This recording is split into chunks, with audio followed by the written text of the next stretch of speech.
महाराष्ट्र शासन आणि कल्याण डोंबिवली महानगरपालिका यांच्या संयुक्त विद्यमाने आणि महापालिका आयुक्त अभिनव गोयल, वैद्यकीय आरोग्य अधिकारी डॉक्टर दीपा शुक्ला आणि असंसर्गजन्य रोग नियंत्रण नोडल ऑफिसर डॉक्टर प्रतिभा पानपाटील यांच्या मार्गदर्शनाखाली दिनांक 7/5/2025 ते 10/5/2025 या कालावधीमध्ये खडेगोळवली नागरी आरोग्य केंद्र, टिटवाळा नागरी आरोग्य केंद्र, आधारवाडी नागरी आरोग्य केंद्र, महाराष्ट्र नगर नागरी आरोग्य केंद्र या ठिकाणी कर्करोग शिबिराचे आयोजन करण्यात आले होते।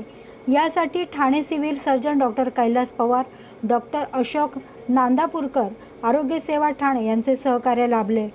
सदर शिबिरामध्ये 648 नागरिकांची कर्करोग तपासणी करण्यात आली। यामध्ये 333 नागरिकांची मुख कर्करोग तपासणी, 192 लाभार्थ्यांची स्तन कर्करोग तपासणी आणि 123 लाभार्थ्यांची पंप स्मिअर तपासणी करण्यात आली। यामध्ये सापडलेल्या संशयित रुग्णांची कर्करोगाची बायोप्सी घेण्यात आली। कर्करोगाचे लवकर निदान झाल्यास उपचार त्वरित सुरू करून रुग्ण सुखरूप बरा होऊ शकतो। त्यामुळे अशा प्रकारची शिबिरे अधिक प्रमाणात आयोजित करण्यात येतील, असे डॉक्टर कैलास पवार यांनी सांगितले।